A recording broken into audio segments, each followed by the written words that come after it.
Olá, tudo bom? Hoje nós vamos falar sobre a importância de uma escrita coesa e coerente nos materiais científicos. Bom, como você já sabe, eu já tenho mais de 20 anos de experiência na docência, especialmente na pós-graduação, e especialmente nos últimos 10 anos eu tenho me dedicado às publicações científicas, ou seja, ou editorando revista, ou sendo parecerista para outras revistas também, e o grande problema que nós conseguimos identificar, ou um dos grandes problemas que nós identificamos, está na capacidade do escritor científico conseguir uma determinada linha de coesão e coerência para dissertar o seu material. Muitas vezes, nós observamos que esse problema ou essa problemática está relacionado especialmente à dificuldade dos autores na citação, em como fazer citação direta, indireta, se aprofundar nas ideias, se aprofundar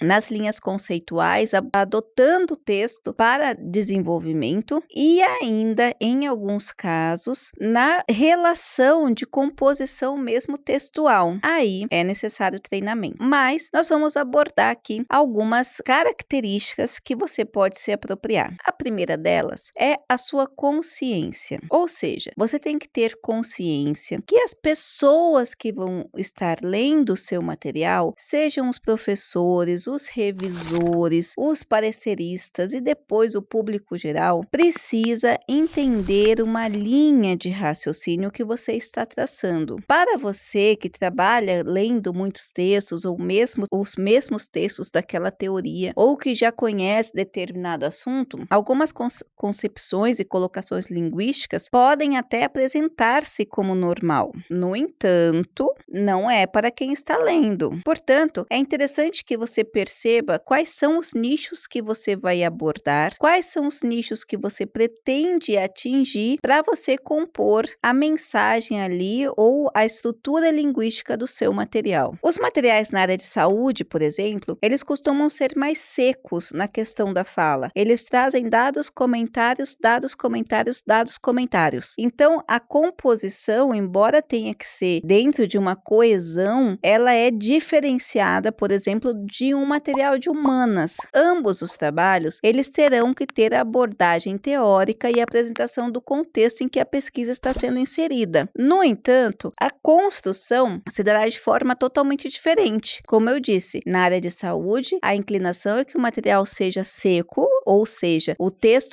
de acordo com a Organização Mundial da Saúde, é isso, é isso, é isso. E aí comenta-se com outro material. É isso que a gente chama de uma linguagem mais seca, não deixando a coesão entre um parágrafo e outro. Já no ambiente de humanas, ele vai buscar conceitualmente colocar o leitor dentro do universo de pesquisa. Até por isso que em materiais de saúde, dependendo da metodologia que é abordada, é muito mais fácil você encontrar ele reduzido, porque como a ideia é só trazer dados e comentários e dados e embasamentos para esse comentário, a extensão é desnecessária. Já os artigos que são da área das humanidades, eles predispõem a características de ser maiores ou de ser mais volumosos no sentido de quantidade de páginas. Até mesmo porque é necessário que o autor ele construa o percurso que está sendo traçado. Então, se você vai falar de educação inclusiva ou formação de professores, é necessário você fazer uma pausa para abordar um contexto histórico, para ver as linhas que estão sendo investigadas ou que foram investigadas ou no decorrer da história ou no sentido contemporâneo e adotar uma dessa linha no seu trabalho. Cada concepção que você vai traçando na área de humanas, cada palavrinha, cada conceito importante, ele deve ser muito bem definido. Ao contrário da área de saúde, da área de exatas, onde esses conceitos não sofrem grande desdobramento teórico. Esses conceitos já são mais diretos e definitivos. Ao contrário, mais uma vez, das áreas das humanidades. Então, trabalhos como direito, administração, psicologia, psicanálise, educação, comunicação, outros trabalhos que trabalham dentro dessas áreas de humanidades, eles vão apresentar essa construção teórica conceitual. Porque, especialmente nessas áreas, o conceito e a definição do lugar e do ponto que você está querendo abordar nem sempre são os mesmos. Eu sempre coloco alguns exemplos básicos que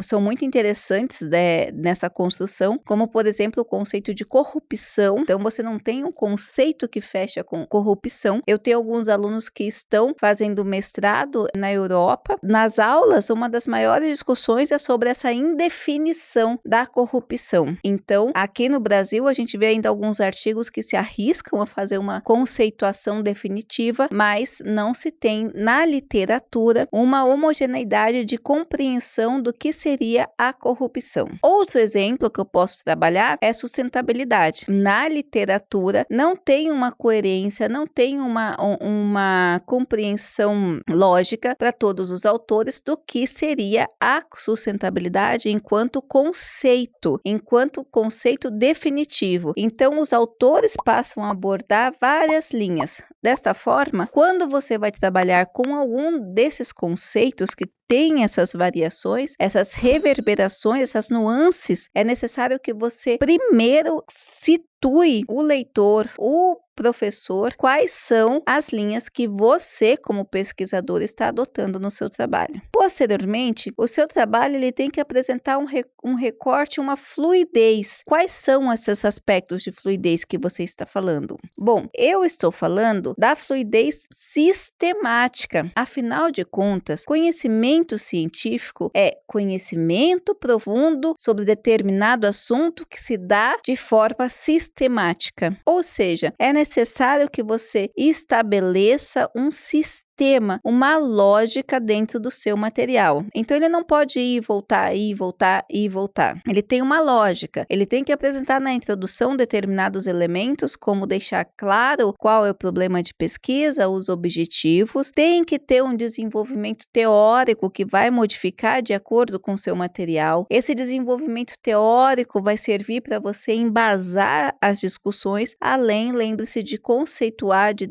delimitar qual é o caminho que você está percorrendo. Existe a necessidade, na maioria dos trabalhos, de apresentar a metodologia. Agora, se você está fazendo um artigo pequeno em cima de revisão bibliográfica, é desnecessário. Você aponta que é uma revisão bibliográfica no resumo e na introdução e está tudo certo. Você não precisa conceituar o que é. Agora, estudos aplicados especialmente, se você for fazer, por exemplo, um estudo bibliométrico, um estudo a partir do estado da arte, uma revisão sistemática, é necessário que você aponte os caminhos que você percorreu na metodologia. Ou seja, eu tenho uma introdução com determinados elementos, a parte teórica que vai te situar, que vai situar não só você, mas o leitor, da onde você está partindo, suas análises, a apresentação da metodologia, passo a passo do que você fez e quais foram os cuidados que você seguiu, e especialmente se ela não é bibliográfica. Se ela é bibliográfica, é desnecessário. A apresentação dos resultados junto com a análise. Então, você tem os resultados de pesquisa e quais são as suas análises a respeito. Considerações finais e referências. Então, esse conjunto sistemático vai te trazer capacidade de produção de um material não só coeso, mas de um material coerente, de acordo com a produção acadêmica científica, ou ainda de acordo com a produção do conhecimento científico. Como eu já falei e vou repetir, conhecimento científico, ele é conhecimento profundo sobre determinado assunto ou algo apresentado de forma sistemática. Então, essa coesão e essa coerência, ela faz parte do conceito para que você tenha um material considerado científico.